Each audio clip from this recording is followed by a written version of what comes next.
Good morning dear student. Last class में हम लोग बैलेंसिंग सीख रहे थे।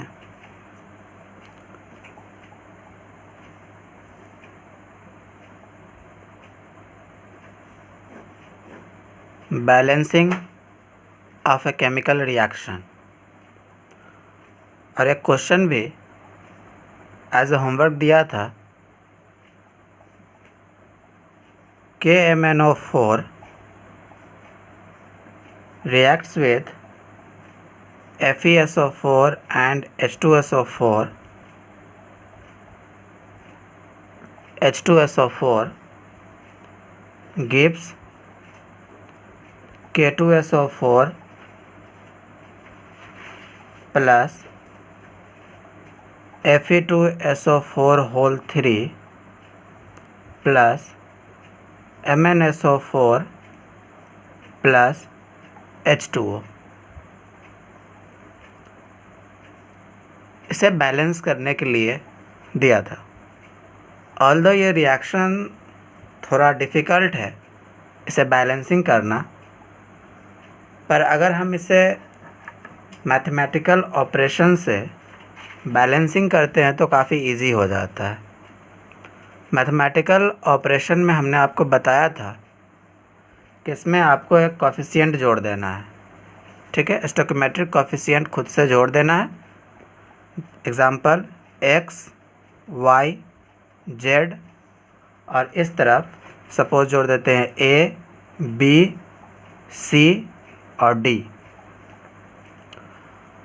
और कंसीडर कीजिए कि रिएक्शन बैलेंस हो गया है। अब हमें अगर इस x, y, z और a, b, c और d का वैल्यू मिल जाए तो हम उस वैल्यू को इस जगह पे पुट कर देंगे और फाइनली हमारा रिएक्शन बैलेंस हो जाएगा, ठीक है। तो हम यहाँ पर सिंपली कहते हैं कि जो भी पोटाशियम का एटम है वो टोटली कन्वर्ट होके कहाँ चला गया, प्रोडक्ट में। रिएक्टेंट का टोटल एटम कहाँ चला गया, प्रोडक्ट में। इसलिए हम यहाँ पर एटम कंजर्वेशन का इस्तेमाल करेंगे और रिएक्शन को बैलेंस करने की कोशिश करेंगे, ओके। अगर हम रिएक्टेंट साइड में पोटाशियम एटम को देखते हैं तो उसका नंबर x है, और प्रोडक्ट साइड में इसका नंबर हो जाएगा 2 × A इक्वल टू 2 है। That means x is equal to 2 है, और ये हमारा रिएक्शन इक्वेशन नंबर फर्स्ट हो गया। इसी तरह से अगर Mn को काउंट करते हैं, Mn को, तो रिएक्टेंट साइड में Mn का नंबर भी है कितना, x, और प्रोडक्ट साइड में ये हो जाएगा, C, प्रोडक्ट साइड में C। ये इक्वेशन नंबर सेकेंड, ओके। इसी तरह से अगर आयरन को खोजा जाए, आयरन को, तो इसका नंबर है y लेफ्ट हैंड साइड में y, और राइट हैंड साइड में अगर देखते हैं तो आयरन का नंबर हो जाएगा 2b। y is equal to 2b, equation number 3। Similarly हम लोग एक एक करके सारे एटम को अगर देखना चाहें तो आयरन के बाद अगर हम सल्फ़र को काउंट करते हैं तो सल्फ़र का नंबर कितना है, y, और यहाँ से z। That means y plus z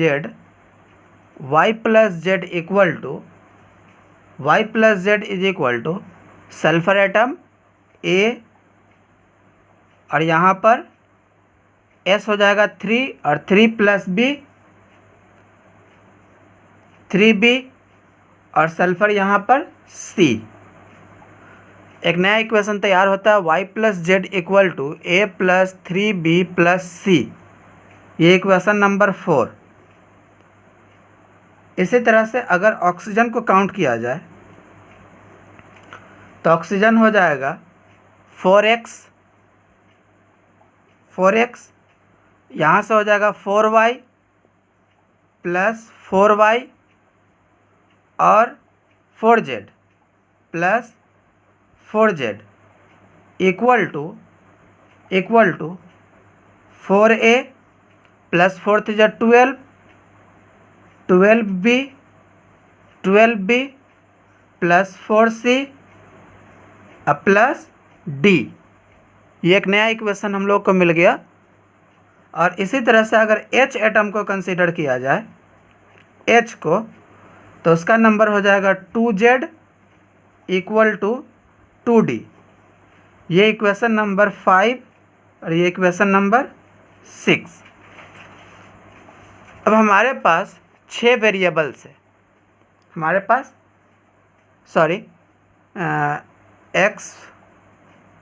x Y Z A B C D 7 variable है और इक्वेशन कितने बने हैं?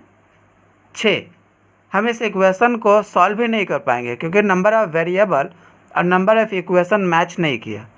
इसलिए बाय डिफ़ॉल्ट हम यहाँ पर एक नंबर को इस तरह से कंसीडर करते हैं 1, एक नंबर को 1 कंसीडर करते हैं और आपको पता चल जाएगा कि हमने 1 क्यों लिया है। ठीक है, बस थोड़ी देर इंतज़ार करें। Let x equal to 1। आप किसी भी नंबर को 1 ले सकते हैं, यूनिटी मान सकते हैं। ठीक है, और आप यूनिटी उस नंबर को लेंगे, उस नंबर को यूनिटी कंसीडर करेंगे जो आसानी से 2-3 इक्वेशन को सॉल्व कर दे। ठीक है, अगर हम x इक्वल टू 1 लेते हैं तो ऊपर वाले इक्वेशन से a इज इक्वल टू 1/2 हो जाएगा। Okay, that means a equal to 1/2, a equal to 1/2। और इसी तरह से अगर x का वैल्यू 1 है, इसका मतलब c भी 1 है। Okay, that means c also equal to 1। अब हमारे पास 3 वैल्यू अवेलेबल है, x, a and c। x, a and c। अगर x, a और c हमें मालूम है तो हम 3 इक्वेशन को और भी सिंप्लीफाई कर सकते हैं। सपोज़ x का वैल्यू यहाँ डाल दिया जाए, c का वैल्यू डाल दिया जाए, a का वैल्यू डाल दिया जाए, तो हमें कुछ नया मिलेगा, y प्लस जेड। और इस तरफ से मिल जाएगा a मालूम था, b बच जाएगा और d बच जाएगा। ओके, तो एक नया इक्वेशन हम लोग को मिल जाएगा by simplifying 2b plus Z equal to 1/2 plus 3b plus 1। ठीक है, सेम इक्वेशन हम लोग को और भी मिल सकता है अगर हम ऊपर वाले नंबर को सिंप्लीफाई करें तो आ जाएगा z minus B equal to 3/2, z minus 2b equal to 3।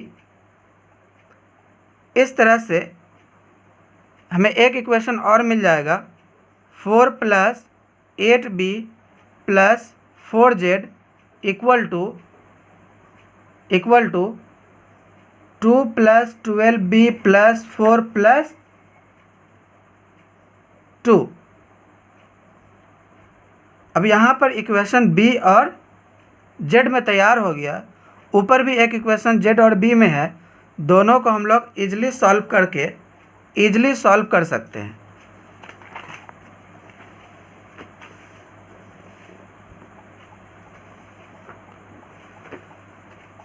Solve करने पर हम लोग को इक्वेशन मिलेगा 2z minus 2b equal to 3 और 3z minus 4b equal to 2।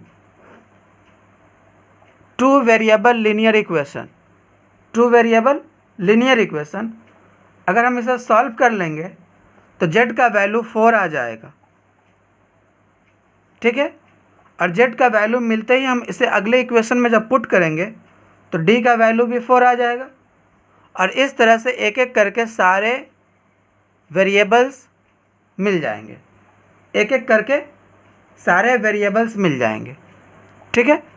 और जब सारे वेरिएबल्स मिल जाएंगे तो हम लोग इसे अपने प्रीवियस इक्वेशन में पुट करेंगे और रिएक्शन को बैलेंस कर लेंगे। ओके, रिएक्शन हमारा था KMnO4 plus FeSO4 plus H2SO4 gives K2SO4 plus Fe2SO4 whole 3 plus MnSO4 plus H2O।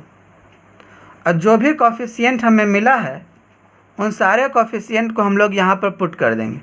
x का वैल्यू 1 था, इस तरह से y का वैल्यू आ गया 5, z का वैल्यू 4, a 1/2, b 5/2, c 1 और d 4, ठीक है। ये सारे कोफिशिएंट हम लोगों को ऊपर के रिएक्शन को सॉल्व करने से मिला, ऊपर के इक्वेशन को सॉल्व करने से मिला। इसे हम लोग सिंप्लीफाई कर लेंगे बाय मल्टीप्लाइंग 2, तो नया इक्वेशन बन के तैयार हो जाएगा 2KMnO4 plus 10H2O H2SO4 plus 8 H2SO4 gives K2SO4 plus 5 Fe2SO4 whole 3 plus 2 MnSO4 plus 8 H2O। Okay, ये हमारा रिएक्शन रहा। नेक्स्ट क्लास में हम लोग इसी तरह के और भी इक्वेशंस को, रिएक्शंस को सॉल्व करेंगे। Okay, thank you.